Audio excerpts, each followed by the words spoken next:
I think it's on now. Okay. Sorry, people at home, you missed the kind of exciting intro.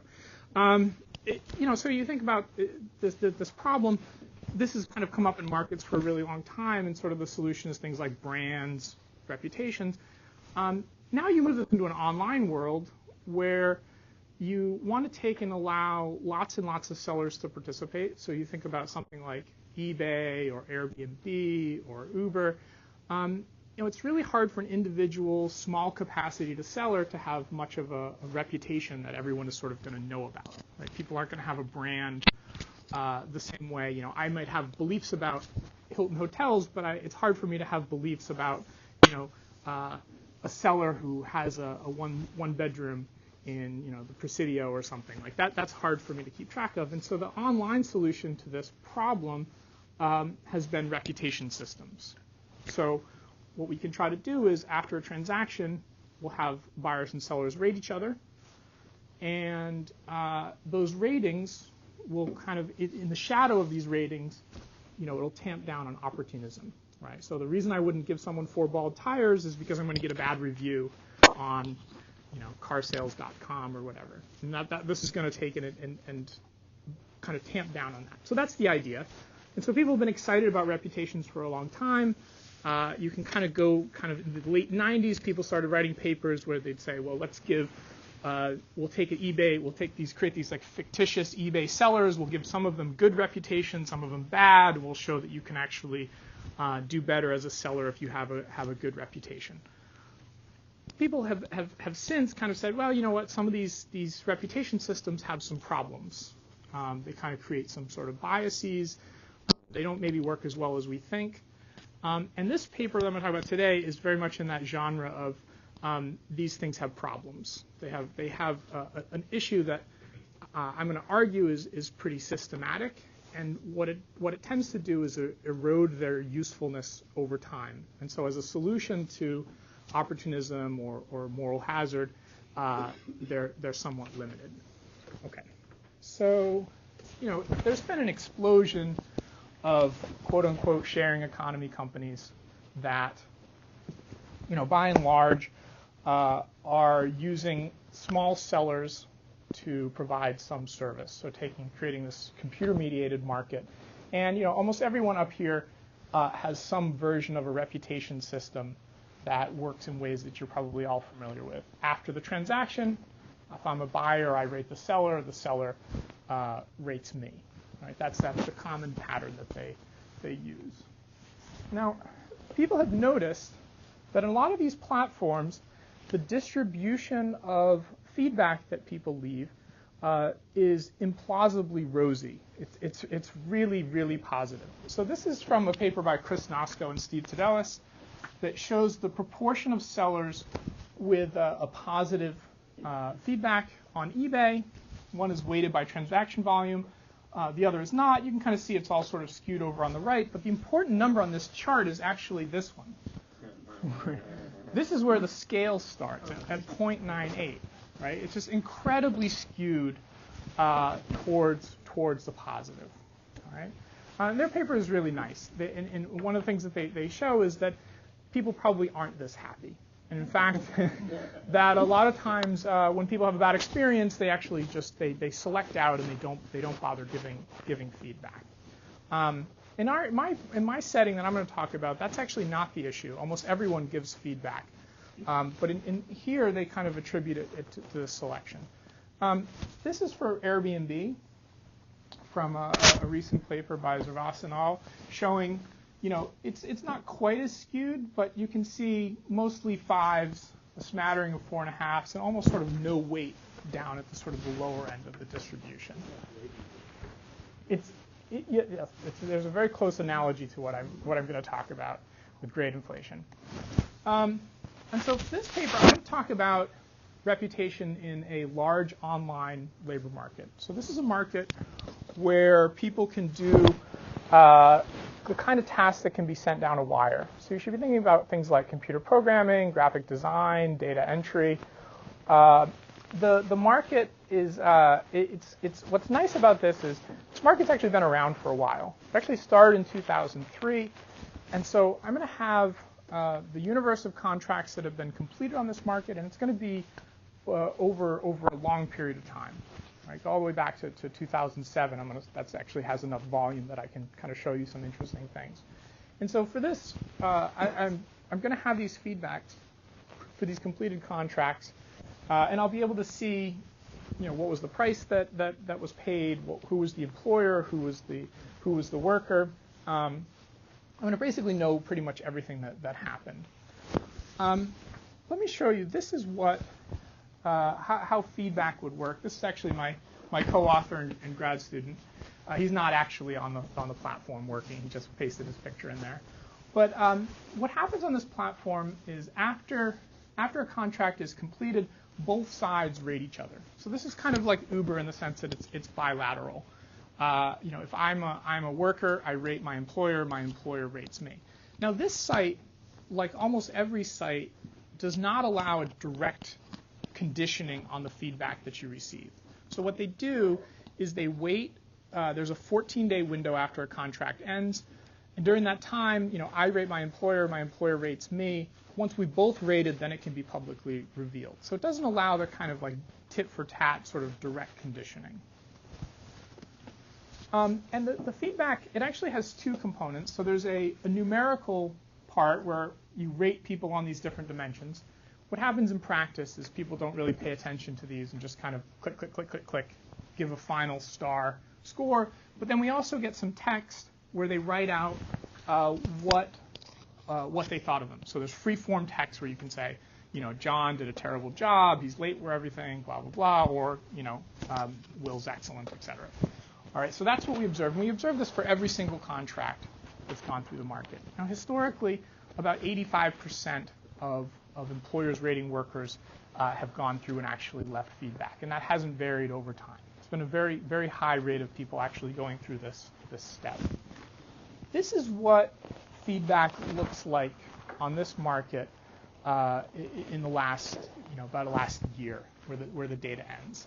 You can see it's overwhelmingly positive.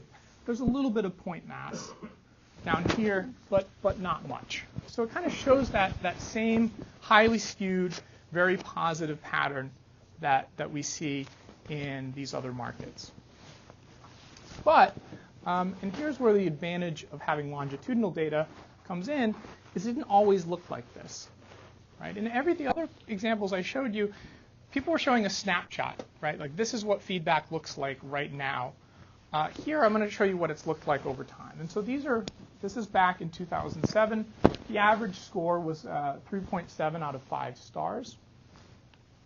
As I start looking, these are just month to month. These are the averages per month. And so as I start going forward in time,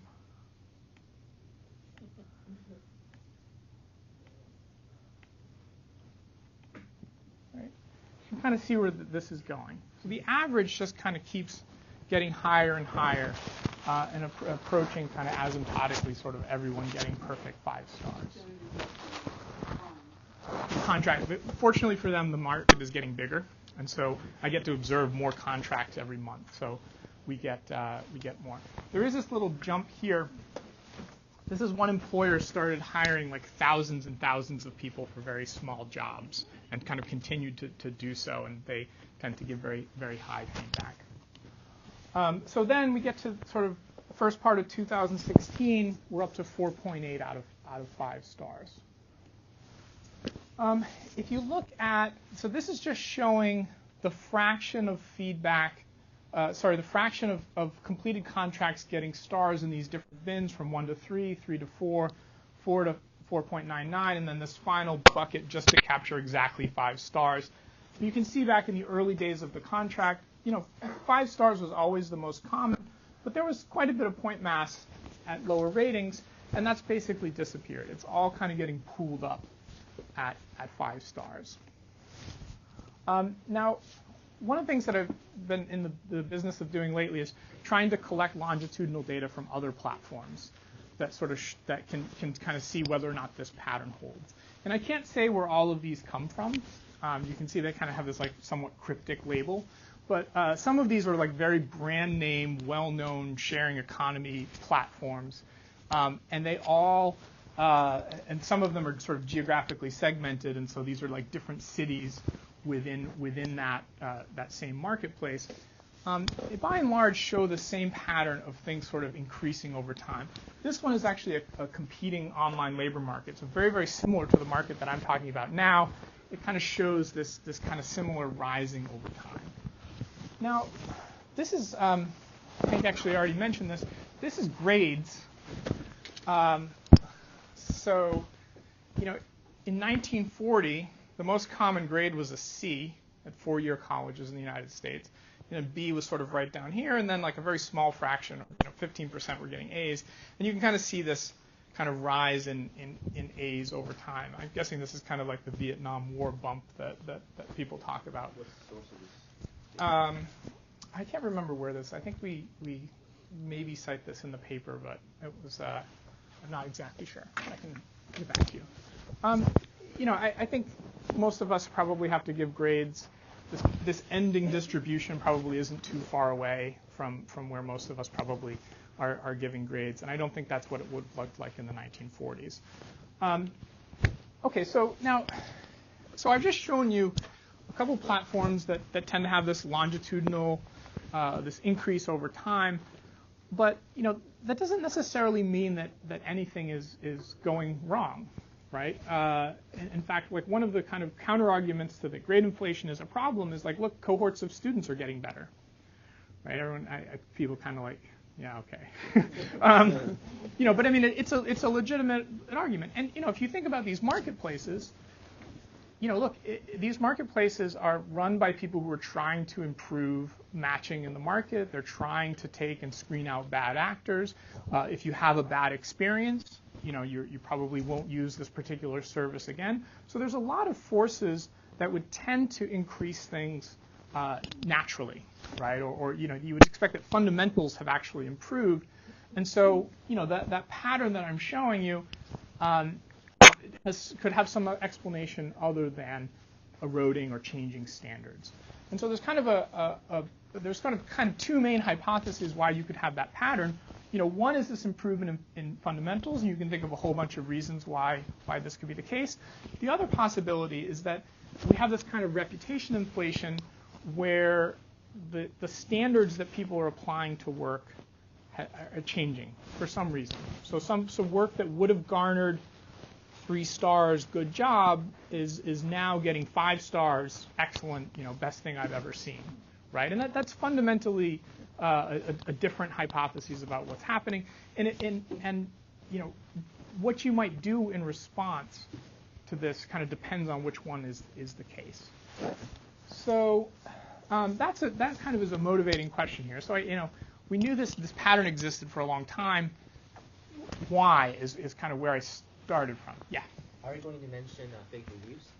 In particular, there might be a more easily available services that would offer people fake reviews back. So this is a real big problem in places like Yelp where they don't verify transactions. Here it's not, because you only get to give this rating if you've actually taken and completed a contract through the platform. So fake reviews they can't be a problem in this case. But you could create sort of a kind of shill system where I have a whole bunch of people hire me, give me 5 stars, and I pay them. The problem is in this platform, I think very smartly, weights feedback by dollars spent, so that becomes a very expensive strategy to get sort of like shill reviews. So here these reviews are all by actual sort of verified, kind of like what TripAdvisor does. You have to have done. In the early years, Mm-hmm. when there were reasonable numbers of people giving lower ratings, did those employers themselves give higher ratings, or is it new employers coming in? So this was kind of the research track. This is sort of the direction we tried to go, which you might be say, can we control for everything? Can we look at cohorts? Are we selecting the kind of people? And we eventually decided that this was too hard in a sense, right? I mean, we can try to do some checks. We can say, are people who are giving bad reviews more likely to stick around or less likely to stick around? We didn't see any evidence that this was the case, but we still had this problem: was like, are you really accounting for everything? And so we have a different approach, which is, well, I'll tell you about in a minute. This is a simple regression where you have the score on the left Yeah. and a dummy variable for each potential employer with a time dummies, and as the time dummies still increase when you control for the employer's ID. We do, and they do. This is in the appendix, because. Tell me the answer. Because reviewers, they they say like, well, you haven't, I'm not convinced, right? So we have that. We say, look, everything we could throw at it in a regression, we can't get rid of this sort of persistent effect. We have another way that we think is maybe a nicer, or at least maybe a more convincing way of getting at this problem, including some changes that the platform made. And one thing I haven't talked about, we talk about in the paper, and it may be obvious, but everything getting top censored at 5 is probably bad for informativeness, right? And everything's getting pooled at 5, kind of the ability to sort of discriminate among sellers is kind of eroded. But I'm just going to kind of have you accept that as a given. But it's in the paper. We sort of talk about why this is probably a bad thing. So we're still left with this question of why the scores actually inflate. And so in the paper we have a model, and we have a way to test some of the model's predictions with a change that the platform made in how feedback is calculated. I'm going to just kind of now take a humorous interlude, or at least I think it's funny, where you may have seen this floating around the internet. This is some Uber driver posted this on the back of his headset saying, what does the rating system actually do? 5 stars, this ride was good, great, legendary, mediocre, average, decent, okay, maybe he missed a social cue, made a bad joke. 4 is this driver is not good. Fire him slowly, it doesn't mean average or above average, too many of these and I may end up homeless. So, the driver, the reason I put this slide up now is these ratings are clearly consequential to the people being rated, especially in Uber, where if your rating goes too low, you get dropped from the platform. If you're in an online labor market like one I'm talking about, if you get a bad reputation, people will stop dealing with you. Uber is like 4.2. Yeah, and it's high. I mean, it differs by city quite a bit because like New Yorkers are jerks and things like that, where like the levels differ. But sorry, This is a good opportunity to do a study of the relative jerkiness of different cities. That sounds like something that would get a lot of press attention.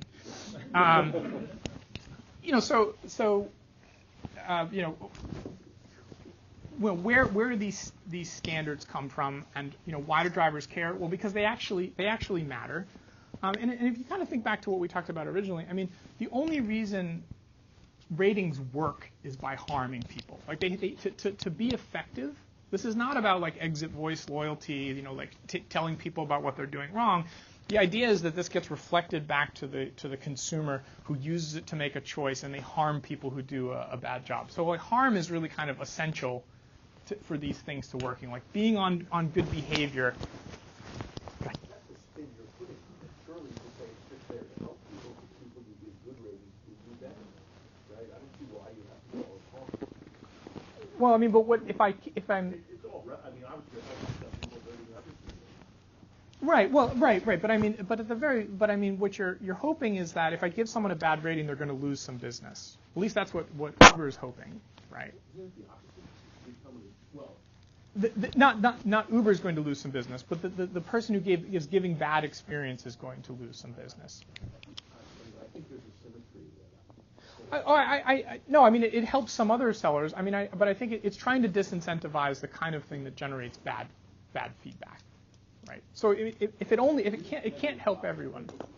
Yep. I might be jumping ahead, but since you invited interruptions, Mm-hmm. I did. Why are course ratings not getting inflated? Same way that grades or That may say something about you then. No, I'm speaking in general. If you look at, mine are going up.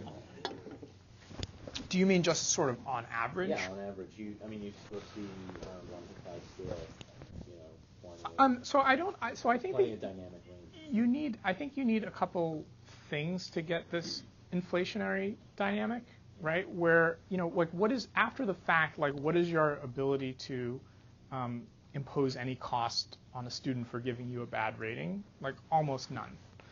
And also, you know, I'll have an experiment that we'll talk about this, but there has to be sort of like some concern about harming the person. And I think, you know, in the case of like course feedback, do your students care about harming you?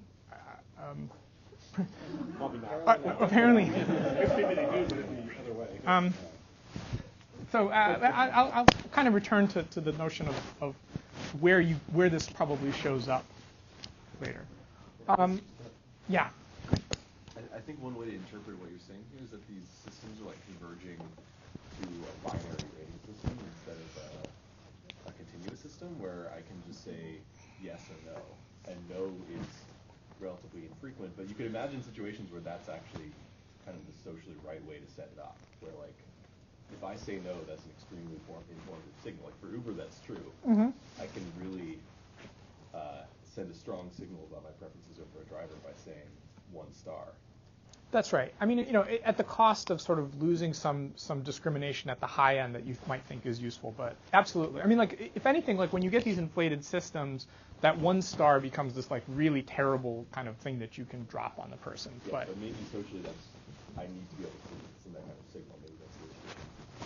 it could be. Are the ratings and reviews anonymous, like on both? Because that would. So here, so at first they're not. But we're talking about an experiment where they became anonymous. It's quasi-anonymous. So the thing about course surveys, I mean, that's one thing. They're anonymous. In Uber as well, like, no one's ever going to know. Well, Uber knows, but the driver's not going to know. Yes. I rated them 1 star. It turns out, well, it turns out that the anonymous aspect, at least in our context, actually doesn't end up mattering as much as you might think. It's really about the harm that you do to the person that you're rating. So so you could take this approach where you try to kind of rule out all these different hypotheses. That's challenging for a lot of reasons. Another thing you can do is if you have other measures of how satisfied employers are, that contemporaneous account of for this particular contract, how happy was the client, that's not the rating. Can I compare the two and sort of see are they showing a divergence over time? So, and just if you imagine that this is the average score in dark.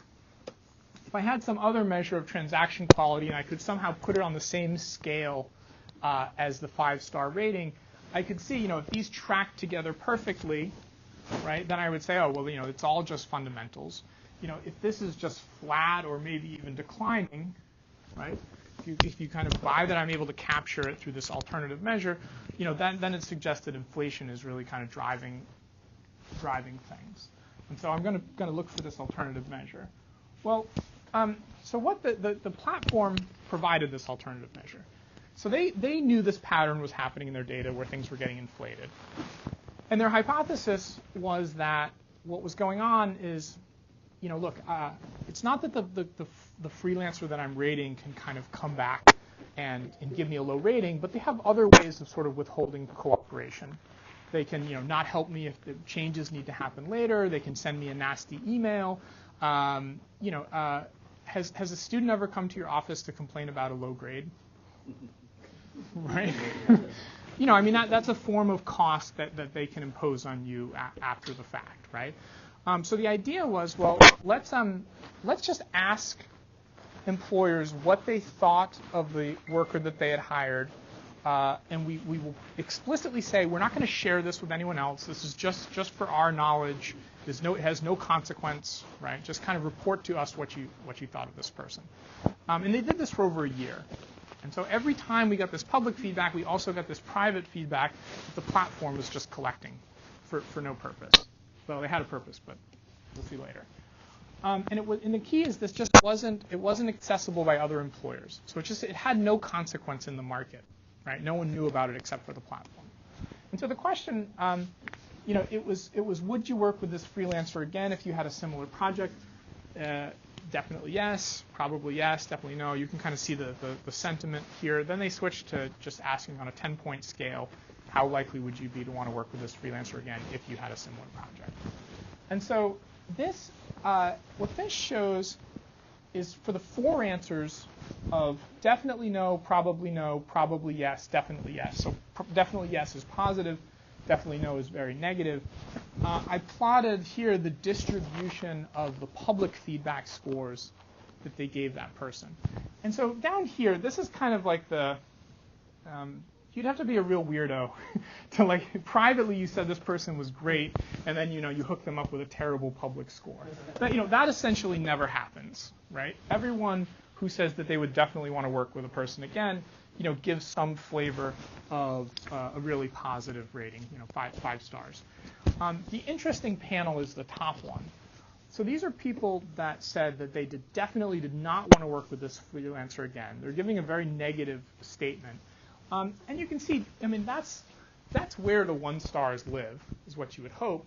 But you can also see there's a substantial amount of mass over here where they had a bad experience, but they still give 5 stars. And, in fact, about a quarter of dissatisfied employers still give 4+ stars publicly, even though privately they told us, this person is not someone I'd want to work with again. In fact, they kind of collected this for so long, we can look at month to month, what was the average private score, what was the average public score. These are just put kind of normalized to 0, demeaned to be at the beginning. During this period, public score was still rising a little bit, but the private sentiment was kind of declining. Right? This is kind of a smoking gun that it's not fundamentals. Right? Like if there was sort of one thing that was sort of getting mapped to both of these scores. If you think that these are both kind of monotonic in how happy people are with the project that happened, now they're kind of going in different directions. Okay, so that's one way we kind of have a sign that, hey, something seems to be going on here in private that's kind of consistent with inflation. The other thing that we do is we had this hypothesis that the sentiment of the written feedback is also going to be a measure of how happy people are. So if you take what people write in their text, that's going to be expressive about how satisfied they were with the experience. So this person did a great job, they're excellent, blah, blah, blah. We have that text. That's also going to give us a measure of how happy they were with the result. And so what we do is we're going to take a narrow slice of time in the past. We'll fit a model where we predict the numerical score based on the text that we have during that narrow window, and then we'll use that fitted model out of sample to see going forward what do the predicted scores look like versus the actual. And to the so for this we're going to be using the public scores. I think about in an organization, imagine you have an employee that you'd like not to be in your group. You got to give them reasonable rating so you can turf them over to someone else, right? And no, you can laugh, but this happens in all organizations. And it's now this is interesting because they don't have to hire this person again; they're just gone. But nonetheless, there's sort of a norm. You don't want to kill the guy; you just don't want to work with him anymore, right? So if you give him a publicly bad score, you're killing him. But you can still tell I'd really rather not hire him. Well, and I think right, but at the heart of it, it's not that at any one point in time feedback can be biased. It's why does this kind of keep kind of going, kind of increasing over time, right? Because I completely agree that it's costly in a moment to give someone bad feedback, and so I would expect that, if you could kind of look at someone's heart, they didn't actually have as good of experience as they publicly say. But that's different from over time. This gap continues to grow. Yeah. But no, I'm completely familiar with trying to shuffle off underperforming employees onto. In a former life, I was an Army officer, and as a platoon leader, this was a very common strategy for me to try to get rid of my worst people, sending them to the support platoon until the support platoon leader grabbed me and told me to stop doing that. And so I stopped doing that. But so here, just to explain what we're doing, we're going to take this written feedback from this narrow window of time. And the narrow window of time is really important because what we're trying to do with the model is capture sort of what did the relationship exist between text and score at a moment, right? It doesn't work if you kind of do it over the whole period. It's just like at a moment, what did it look like? Excuse me, and then you predict out of sample. And so what we did is if we take this kind of narrow window at the beginning, fit this model, this is the actual average score, and this is what we would have predicted would have happened from the sentiment. We can do the same thing with a little bit of a later training period where already there's quite a bit of inflation, but we get quite a bit more data. Unsurprisingly, we can predict perfectly within the area where we actually train.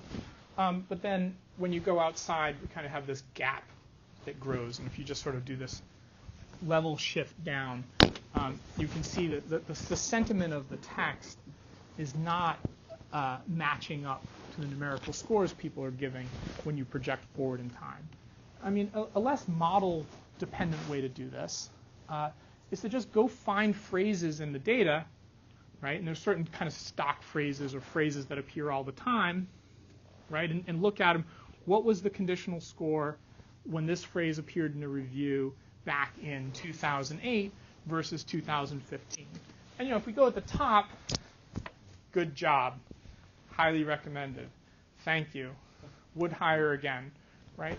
They're just the same exact phrase has an associated higher score. And it's also, this is terrible, unresponsive, would not hire again. It's kind of the similar pattern of, the same score is now getting. And we didn't cherry pick these. We kind of did this for thousands of phrases, and you sort of see this kind of continual increase. John, have you done anything to look at the effect of having terrible in the written review on the probability of hiring? So, is this still having the intended effect that all potential employers read that the person's terrible? I mean, that's a great question. I think we have fine-grained enough data that we could do kind of like this quasi, event study. Like all of a sudden, this sort of gets revealed. I mean, one of the reasons why we think that text is less prone to inflationary pressure is that it's harder for the freelancer to go complain about bad review. I mean, if someone shows up terrible, that's kind of unambiguous. But we've all kind of read lukewarm letters of recommendation where you're supposed to read between the lines that this is not great. But it's a little harder for someone to kind of come back and complain in a way that they can with numerical scores. But yeah, I think I haven't done it, but I mean, these scores are very consequential. I'd be kind of shocked if getting a very negative review doesn't sort of cause you to exit the market, or Mandy Palace's job market paper kind of does a little bit of this, where she gives people reputations and sort of shows how it affects them downstream, and it really matters. So in the paper we have one of these monster appendices where we try to do all the things where we say, is it a change in prices, is it a change in composition, and we can't make these time effects go away. That doesn't seem to be what's going on. So in terms of like what is it due to inflation or fundamentals? Well, you saw in those predictions, they were increasing, right? So it's not that fundamentals don't seem to have any explanatory power. So maybe it could be the case that the text is also subject to inflationary pressures, and things are maybe getting worse or the same. In fact, the private feedback would be kind of consistent with things not getting any better. But if we take kind of our model approach seriously, we're saying, look, a big chunk of this seems to be inflation, but not all of it. Okay, so why do scores inflate? Well, bad feedback is costly. Employers, maybe they don't want to harm the worker. And so this could be independent of whether or not the worker has any way to retaliate.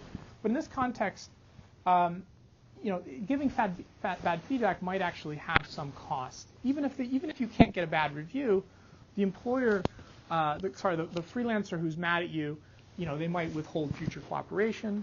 If I'm a worker and I see that you're the kind of employer that gives bad feedback, I might not want to work with you, and so I have to, if I'm a employer, I have to pay a cost because I'm known as a harsh grader. So there's these other potential avenues for bad feedback to become costly. Another kind of important point, and I think what really ends up mattering here is, what's considered bad could really change over time. And I mean, we have a model, but I think you can just sort of think about this in a very, I think kind of a simple way, but gives you the intuition. If imagine that you're an employer and a freelancer does not a great job, but you don't want to harm them.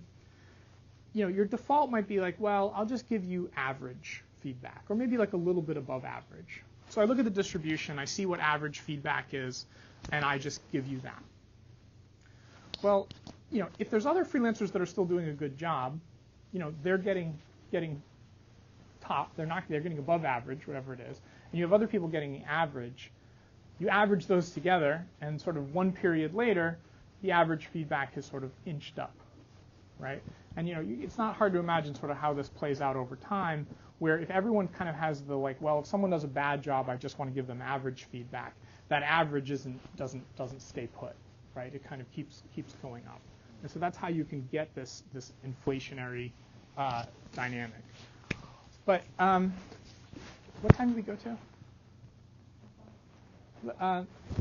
Let me skip the model. Sorry, people want to hear the model? Let me just give you the gist of it. Okay, we just kind of want something very simple that kind of gets the basic idea. So imagine you have workers, employers. The worker has the hard hat. Just workers have two types. They're high or low quality, right? You just think of this as they produce high output or low output. There's a fraction theta of the high types in the market. So this is known to the employers. They know what the distribution looks like. But the employer doesn't know any particular worker whether or not they're QH or QL. Their prior is just stated that they're QH. And so there's only two feedback, just good or bad, in this market. And so I look at a worker and I see the feedback that they got in the last period. And there's a wage that you pay someone who's good. There's an output associated with someone who's good. There's an output associated with someone who's bad. I just give you the expectation of what I think about you at that moment in time. I get the output. If it's good, if you do a good job, if you produce the unit of output, right, which you do with probability QH if you're a high type, QL if you're a low type, I give you good feedback. Right? There's no problem. If you do a good job, I'll give you good feedback. If you give bad feedback, this is where I face a dilemma. Yeah. I'm sorry. So these are probabilities. I should have made that clear. Yeah. So QH is greater than QL. Q high is just the probability of producing the output. QL is the probability of not producing it if you're a low type. So if you do a bad job, what we're going to assume is that people like to tell the truth. Right? I get some benefit from telling you the truth. It could be really, really small, but I'd like to tell the market the truth, that if you did a good job, I say good. If you do a bad job, I'd like to say you did a bad job. But we're going to assume that there's some cost to saying someone did a bad job, and that's just going to be proportional to the wage penalty that worker is going to face in the next period. So if it's harmful to them by delta W, I'm going to have this reflected cost that's going to come back to me as the rater. Now maybe CI could be 0, in which case I don't care. Right? I could harm you and just there's no cost that's passed through. Or CI could be really high. If it's 1, it sort of harms me just as much as it harms you. And so what I'm going to do when I'm deciding after I've observed bad feedback is I'm just going to see is my benefit to telling the truth greater than the cost that I'm going to bear for giving you this bad feedback. And so if B is greater than C times delta W, then I'll just tell the truth. Otherwise, I won't. I'll lie. I say it was good even though it wasn't. And so what's going to happen at any one point, so we're going to assume that these reflected costs are idiosyncratic, that there's some employers differ in sort of their costs of giving bad feedback. And so at any one moment in time, there's going to be some percentage of employers who are going to be reporting truthfully. I mean, truthfully in the sense of like when they get a bad output, they actually tell the market this is bad. You can think of these as people who have a low cost, low CI. These are people that don't really bear much of the cost. And so, but what's going to happen now is this market going forward. What I believe about someone being good or bad is going to be endogenous with respect to the fraction of people who are telling the truth. So if everyone is telling the truth, right, a good means a lot, right, because it's very unlikely that you were a low type who produced the bad output and actually got the positive rating. Okay, so as P is really truthful, right, I kind of learn a lot. As the fraction of employers telling the truth kind of goes down and down, I don't really learn much. It just says you're good. You got a good feedback the last round, but that doesn't really mean anything because there's not just sort of much distinguishing between. So Bayesian employer, how much they learn from the bad feedback is going to depend on what is the fraction of other employers that they think are telling the truth. And so what you get is this equilibrium truthful reporting fraction, which is just going to be B divided by this delta wage at the equilibrium price. And so what you can do, you can kind of think of platforms where, you can think of this platforms with low bad feedback costs, right? In the sense that, if I give a Yelp restaurant a bad review, I don't bear a lot of costs. I don't really care. You could think these were ones where you could get this high equilibrium fraction telling the truth. If it's a platform where, if I give them a bad review, it's really going to harm them, or they're going to have some way of retaliating on me, that cost is going to be really high. You're going to get an equilibrium down with a very low fraction of people telling the truth. And if you put this, in a setting where every time people kind of keep learning about what's going in the market, you kind of just set this up as sort of in stages. You might start with this very high fraction of people telling the truth. They kind of give bad feedback, they bear the cost, and they learn, and you get this kind of ratcheting that kind of gets close to this equilibrium. And so this is our stylized model of what we think is happening. At the beginning, lots of people were willing to say bad things when they saw bad experiences, and over time they kind of learn that's not how you play this game. So. I'm going to return to this private feedback. I said the platform just started collecting it for a year. And the goal of collecting this private feedback was just to learn. But they wanted to productize this eventually and actually start using it.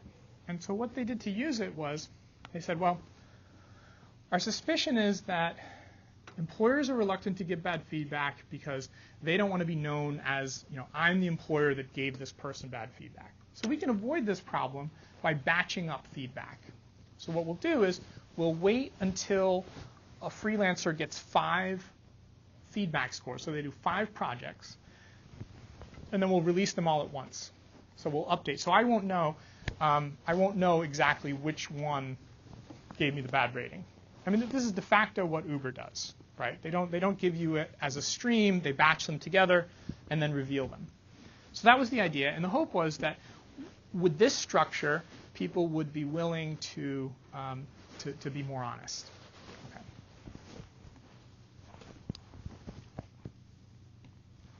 So I showed you this already. This was the time series of average feedback. This is on a 10-point scale over time. This is the private feedback. This right here is when they actually revealed. They started doing this 5. Batch together 5 innovation. So now they told the employer when they're rating, the freelancer will not know the score that you gave, right? But 5 of these will go together. And freelancers now start seeing this show up on their profile, this new score that's based on these 5. So what happened is this. The scores started rising, almost immediately. And so, keep in mind, so this is not a, like, I'm worried about this freelancer is going to retaliate against me directly because they know. It's kind of masked with these 4 other reviewers at the same time. Yet we still get this same inflation. And we can do the same thing that we did before. We can take the text of the feedback and fit text of the public feedback, fit this model here, project it out. So now the dash is the predicted average score. Right? In the pre-period, so this is where we train. In this pre-period, they kind of move together very nicely. Nothing seems to be going on. Then this is when revelation occurs, and then the gap starts opening up. Because you might say maybe this pattern is because this private feedback works so well that now experiences are improving. This kind of undermines that notion. Right? It doesn't look like all of a sudden things in the market started getting a lot better. How do you know that it's a surprise that it isn't still some weird fear of retaliation? Because I feel like if you then actually kind of maybe the rate of retaliation is higher. I mean, I don't know. I don't think I can sort of say that. I think the best we can say is that this was a shock to the cost, the reflected cost. And in a direction that we sort of think is to lower it, or raise it, and it seems to have these effects. But point taken. Okay, so this is anecdotal. Sorry about this, but there's not a lot of people that live around here, and I use Lyft, and there was like 2 Lyft drivers or something in Greensboro, and one guy decided to do this first time I ever got in the car. There was no safety belts. He drove like a lunatic. There were CDs everywhere that were flying around, and so I gave him a 4. And I said it wasn't very safe because there's no safety belt. And eventually he tried to only pick us up from me or my husband. Right? So yeah. So I feel like that people could be afraid for experiential reasons that somehow the information gets out. If you only have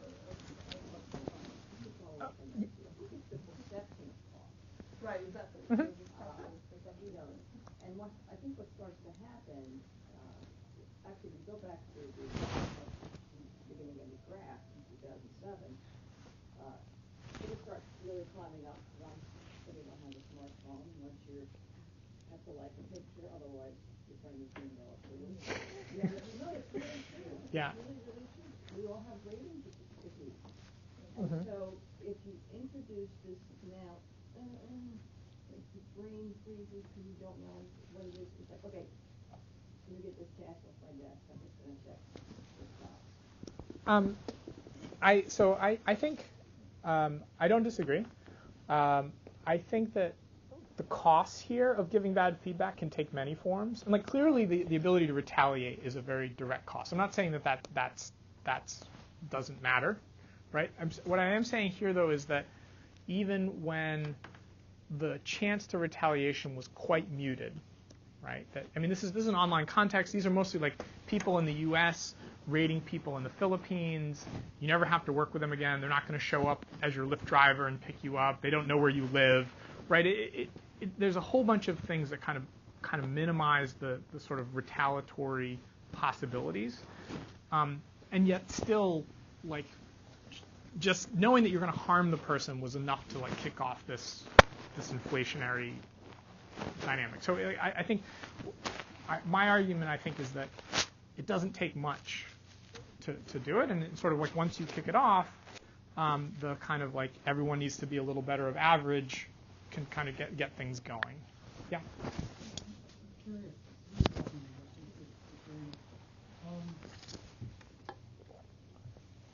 You may be able to add greater clarity to this, but it seems to me like there are 2 kinds of exchange. Like one is the exchange between the employee and the employer, so like driver and the rider. There's also the more generalized exchange of the rating and the value it brings to others and to the whole like universe of people who are like Yes. accessing those services. And I wonder, like, if another problem in these systems is that while we see and can think and empathize with the like Uber driver, that it's really difficult to think about and understand the value that our rating is providing to other people. Yeah, Have there been efforts to like address that? So not that I'm aware of, but I think that point is really well taken. In fact, I think like talking to different companies that have this problem, in the language of our model, I kind of say like you need to try to up your B, Yep. right? You need to make it. You need to try to emphasize that like, hey, look, this is like helping your fellow ride-sharing passengers, and like this kind of improves safety in some way. And and I think this is also why I think Yelp reviews are not inflated. In fact, like 3.5 seems to be the default. So I think people kind of view it as it's more of like a benefit to my fellow restaurant goers, and I also want to show the world that I have good taste by writing good reviews. Like it has a different dynamic from this.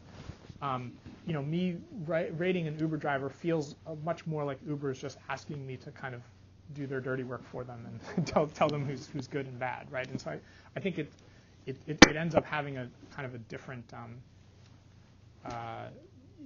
different dynamic, right? In the way you kind of described. And the other thing happening at that moment of the time stage is kind of a period at which public opinion towards Uber starts to change.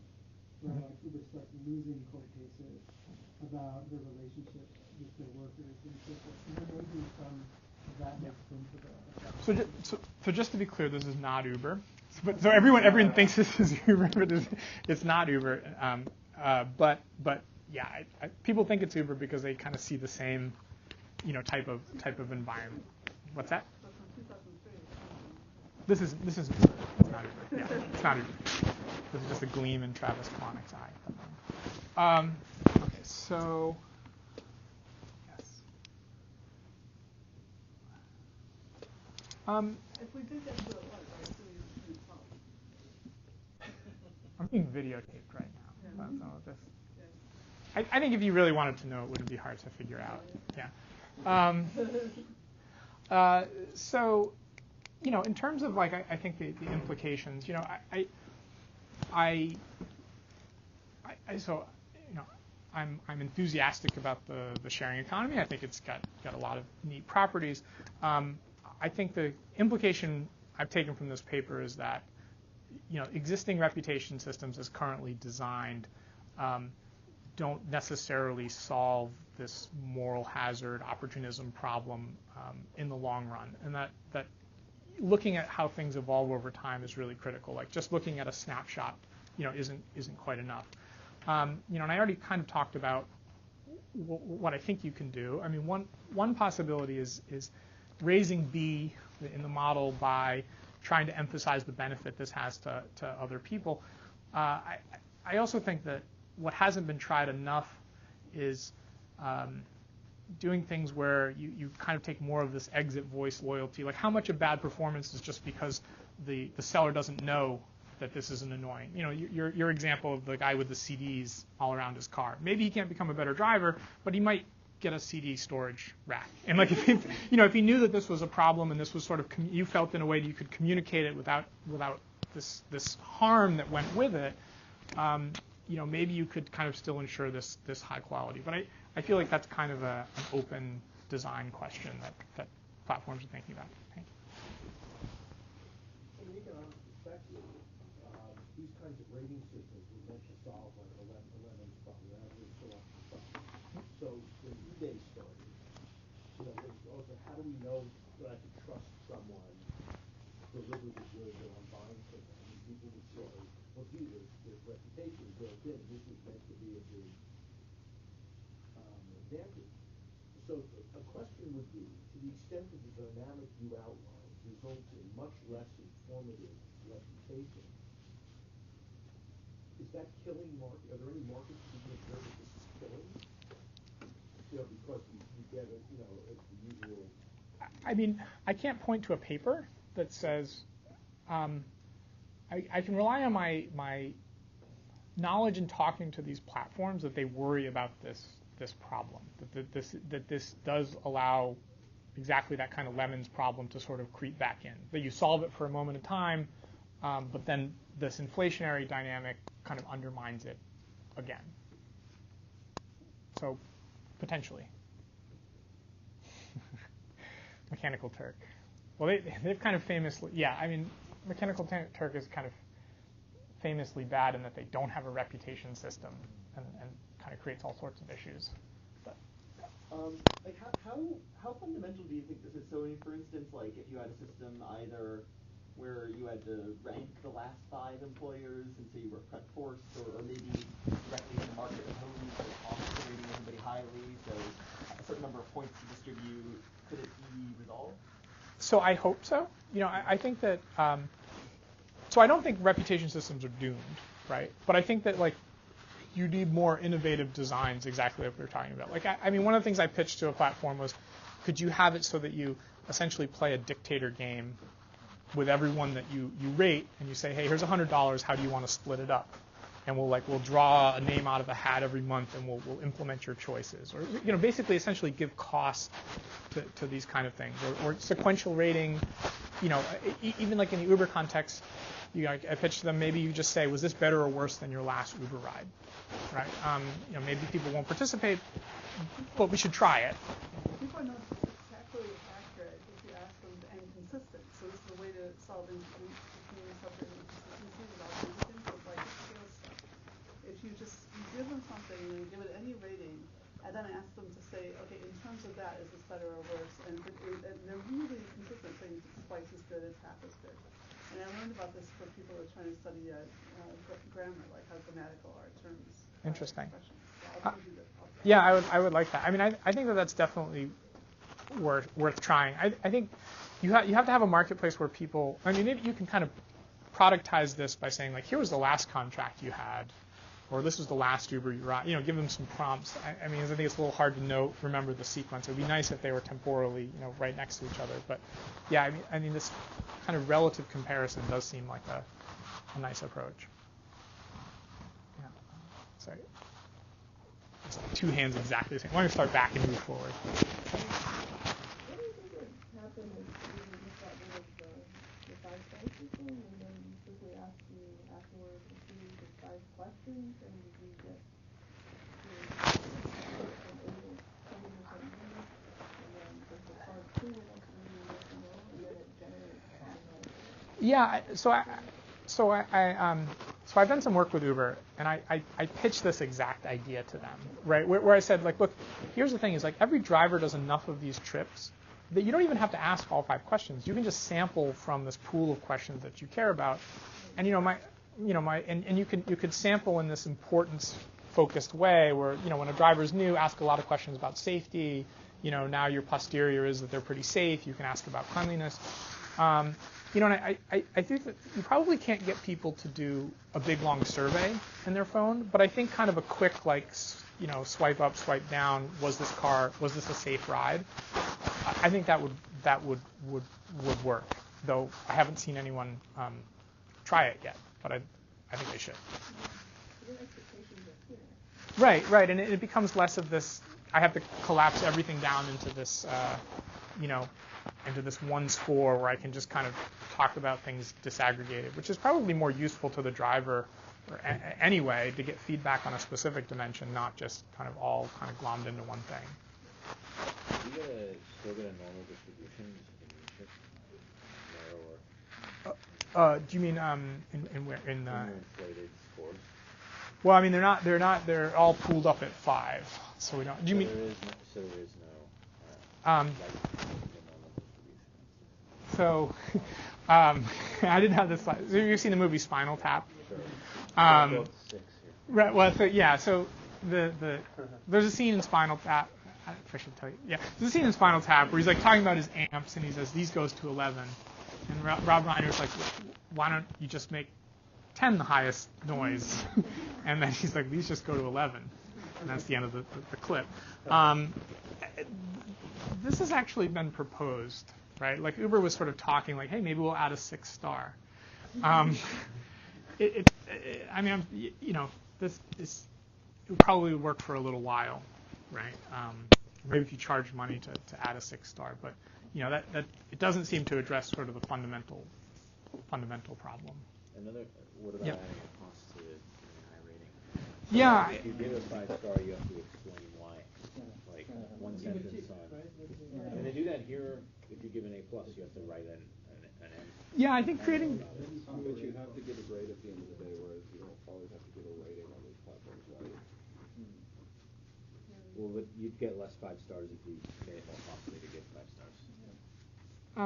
Yeah, I think. Yeah, I think that it's worth trying. Yeah. Right. I guess my point is that there's a lot of things that you could try in these platforms that haven't been tried yet, and I think they're worth trying because I do think this is a pretty important problem in these marketplaces, and that one slide I showed you that all of them are sort of having this inflationary problem, but they're all kind of doing about the same thing, which is just after the transaction, both people rate each other. There's sort of this window you can't directly condition on. So it's not like we've had let 1,000 flowers bloom and we've been able to see what works. Like people are kind of all doing about the same thing. This is the suggestion. The guy's name is Sprout, P-R-O-U-S-E. Yeah, thank you. That's a million times better than my favorite. P-R-O-U-S-E. Any other questions?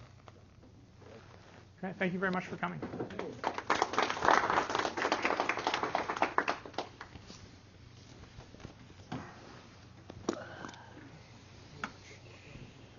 So